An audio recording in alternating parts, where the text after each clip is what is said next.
Tutorial, Public Speaking, berbicara di hadapan publik. Topik ke-14 dari 50 topik. Eksplorisasi ide dan gagasan sebelum public speaking. Pada waktu diminta untuk bicara di muka umum, seringkali kita berpikir, materi apa yang ingin disampaikan? Atau, mau bicara apa? Lalu kita mulai berpikir, apakah saya menerima undangan tersebut atau menolaknya dengan sopan? Bila saya menerimanya berarti saya harus mempersiapkan materi dengan sebaik-baiknya agar saya dapat tampil dengan baik. Keputusan untuk menerima undangan berarti langkah awal yang sangat baik karena berarti kita berkesempatan berlatih bicara di hadapan publik. Bila kita melakukannya dengan baik, kita akan memperoleh kesempatan kedua, ketiga dan seterusnya dengan lebih baik lagi. Namun, bila karena satu dan lain hal di kesempatan pertama hasilnya kurang memuaskan, kita bisa melakukan evaluasi untuk memperbaiki diri, kemudian berlatih lagi dan melakukan persiapan yang lebih baik lagi untuk kesempatan kedua. Kita bisa belajar dari kesalahan. Bila mengalami kesulitan untuk memulai, ingat bahwa kita tidak sendirian, karena hampir setiap orang yang pertama kali bicara di muka umum merasakan hal yang sama. Kita dapat mencoba melakukan public speaking dengan hal-hal yang sangat sederhana, seperti halnya kita baru berkenalan dengan seseorang dan ingin berbagi cerita dengannya. Perkenalkan diri kita, tidak perlu terlalu banyak hal yang disampaikan, misalnya, nama, kegiatan yang dilakukan sehari-hari, dan cita-cita kita. Hasilnya dapat menjadi seperti berikut. Perkenalkan saya Alpa. Saat ini saya bekerja di PT Berkat Melimpah, sebagai staf humas. Selain bekerja saya juga ingin meneruskan pendidikan ke jenjang yang lebih tinggi. Tapi karena keterbatasan waktu maka saya mengambil kuliah di universitas terbuka. Saya memilih jurusan komunikasi untuk mendukung pekerjaan saya. Saya ingin sekali suatu hari kelak menjadi seorang juru bicara presiden. Contoh lain misalnya kita bercerita tentang hobi kita. Seperti ini, perkenalkan nama saya Beta. Saat ini saya masih kuliah di Universitas Terbuka dan mengambil jurusan hubungan masyarakat.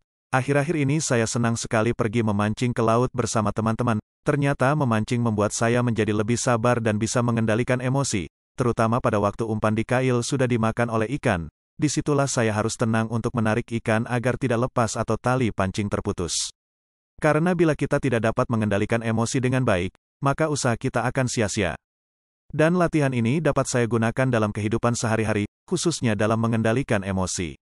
Kesalahan terbesar yang sering terjadi yang membuat kita bingung untuk memulai adalah seringkali kita ingin menyampaikan terlalu banyak hal sehingga penyampaian menjadi tidak jelas. Selain itu kita juga sering sulit untuk menemukan kata-kata yang tepat untuk menyampaikan apa yang ada di pikiran. Padahal, banyak ide yang bisa kita temukan di sekitar kita untuk kita jadikan bahan latihan public speaking. Mari kita coba lagi. Buatlah cerita yang lebih menarik dan berhubungan dengan handphone.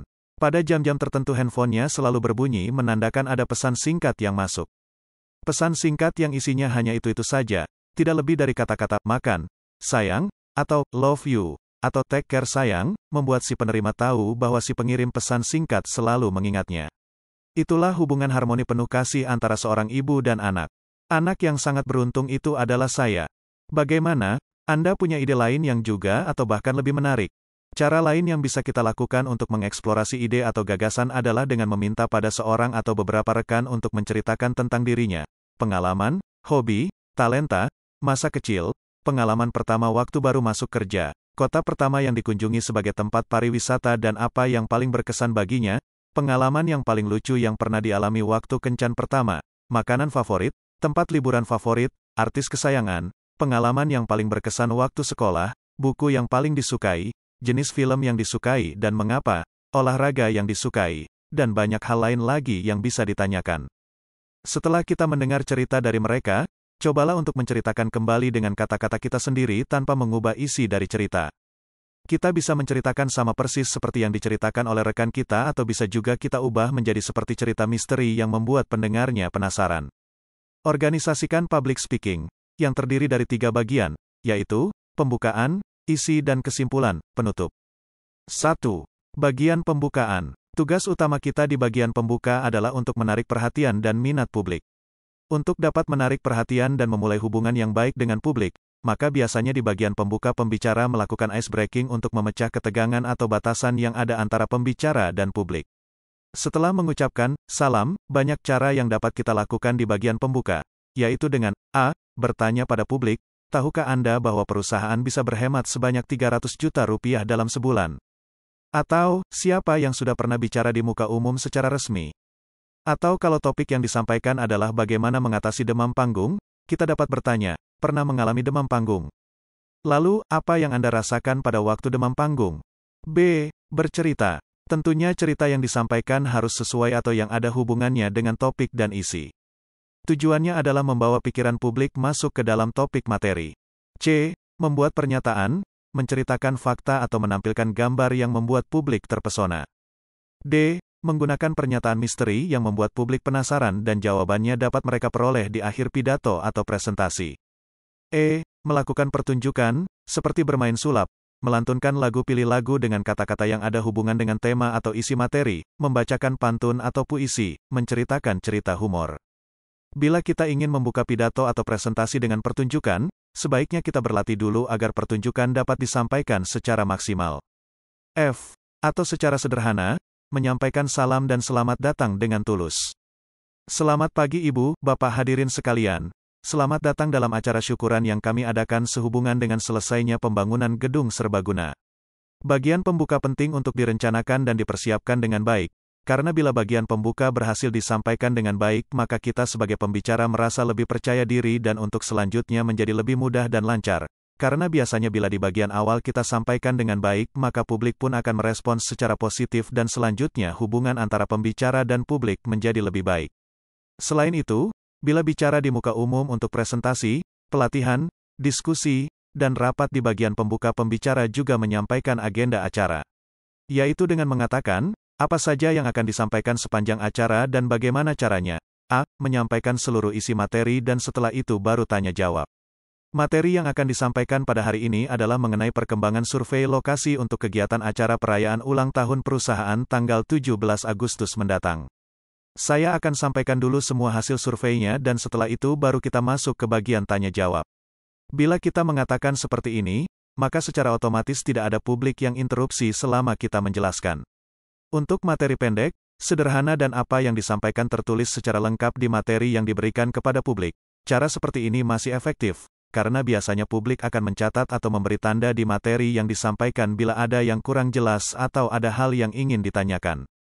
Selain itu juga publik masih mengingat apa yang disampaikan oleh pembicara, sehingga pada waktu akhir bicara dan kita membuka sesi tanya jawab, publik dapat merespons secara positif.